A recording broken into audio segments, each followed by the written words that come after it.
여러분 안녕하세요. 내일 사회 시간에는 이제 3.1 운동 이후에 우리 민족이 어떻게 독립운동을 했는지에 대해서 알아보도록 하겠습니다.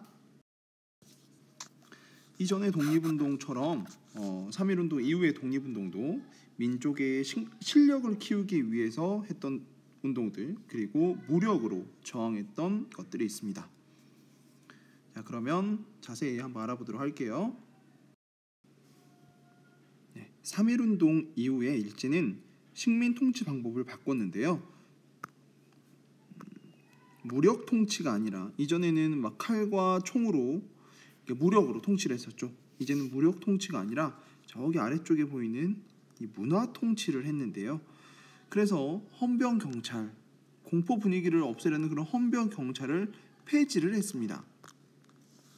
그리고 신문이나 잡지 같은 것들을 발행할 수 있게 했어요.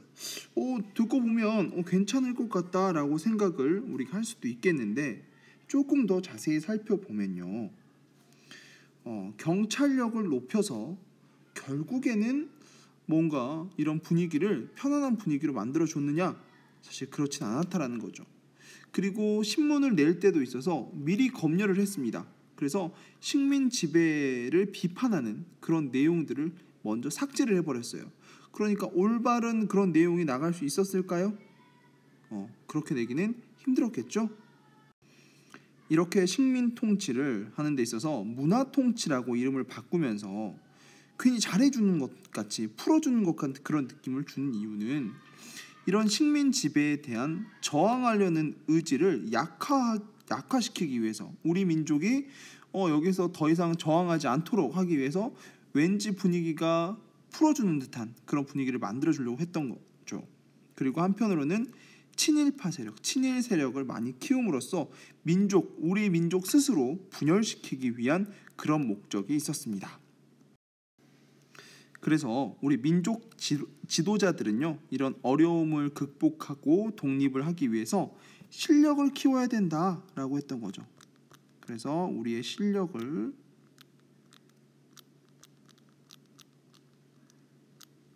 키우자라는 운동으로 이 물산 장려 운동이, 여기 보이는 물산 장려 운동을 했는데, 결과적으로는 일제의 방해로 큰 성과를 거두지는 못했습니다. 평양에서 시작되어서 처음엔 전국적으로 확산이 되긴 했지만 일제가 워낙 방해를 하는 바람에 큰 성과를 못 거뒀는데요. 거기 보면 물산 장려운동 신문 기사에 보면 내 살림 내 것으로 조선 사람 조선 것이라는 글이 써여져 있는데요. 살펴보면 국산품을 이용하자라는 거, 그리고 근검 절약하자라는 거, 아끼자라는 거죠. 그리고 민족 기업, 우리나라 기업을 키워서 우리의 힘으로 독립을 해보자라는 것으로 실력을 키우자라는 운동이었다라는 거 꼭 기억합시다. 물산 장려운동 우리가 기억해야 될 겁니다. 한 가지 더 이야기를 하자면, 이런 식민지 교육에 맞서서 우리 민족 교육을 담당할 이런 대학도 설립해야 된다. 그래서 대학 설립 운동도 펼치기도 했다라는 거, 여기까지 기억하고 넘어갈게요. 그리고 3.1 운동 이후에 학생들이 벌인 가장 큰 규모의 운동이 있었는데, 그것이 바로 광주 학생 항일운동, 1929년도에 있었던 일입니다. 통학하는 기차 안에서 한일 학생 간의 충돌이 있었습니다. 근데 당연히 우리나라 사람들이 훨씬 피해를 많이 받겠죠. 차별을 많이 당했을 거란 얘기예요. 그래서 민족 차별을 반대하는, 그리고 식민지 교육을 철폐하라는 그런 걸 내세워서 대규모 시위를 하기도 했었습니다. 그리고 서로 다른 생각을 가진 사람들이 연합해서 이 국내 최대 규모의 항일 단체인 이 신관회를 만들었습니다. 1927년에 신관회가 창립되었는데요. 좀 글자가 많이 있어요. 한국인 위주의 교육, 그리고 착취 기관, 우리나라의 것을 많이 빼앗아가는 그런 기관들이 있죠. 착취 기관을 철폐해야 된다. 그리고 다양한 사회 운동을 지원하기도 했고, 광주 학생 항일운동이 전국적으로 확산되는 데 있어서 도움을 주기도 했습니다. 그 중심에는 바로 이 신채호라는 우리 이분 이름도 여러분 들어보기도 했죠? 이분의 이름도 기억하고 넘어가면 좋을 것 같습니다.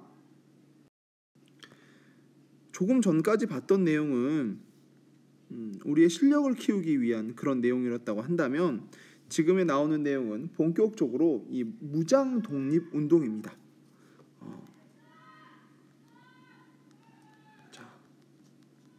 무장 독립 운동이죠. 그러니까 무력으로 우리가 맞서 싸우자는 그런 내용인데요. 가장 유명한 전투 이제 두 가지가 있죠.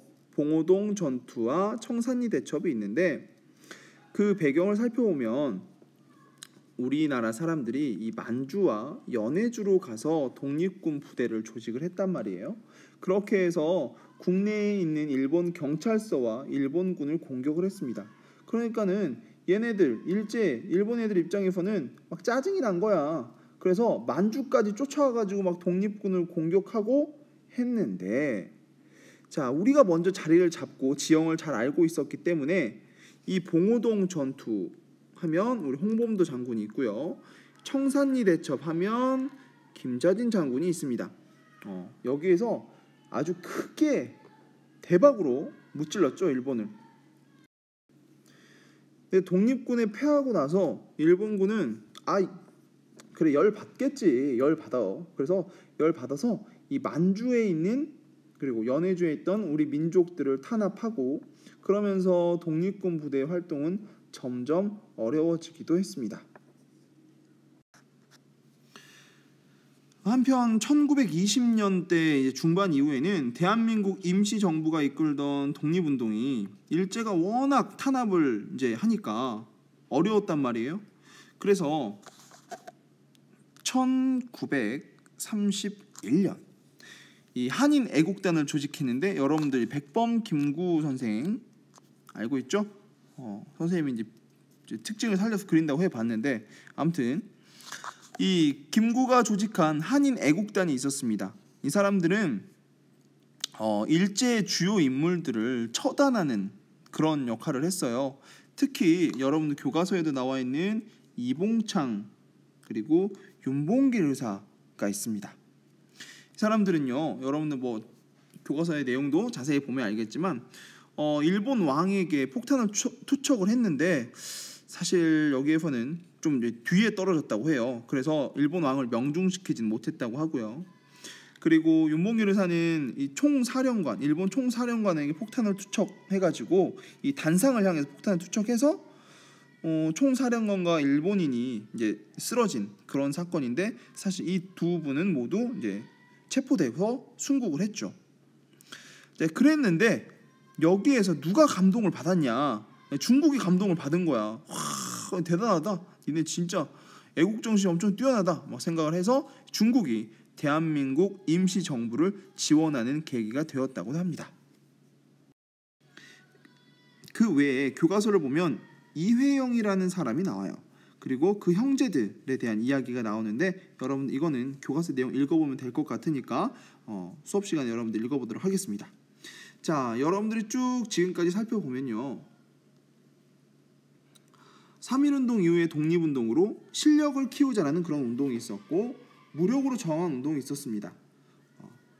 이 두 가지 내용들을 여러분들 잘 정리하고 수업 시간에 만나도록 합시다. 자, 그럼 안녕.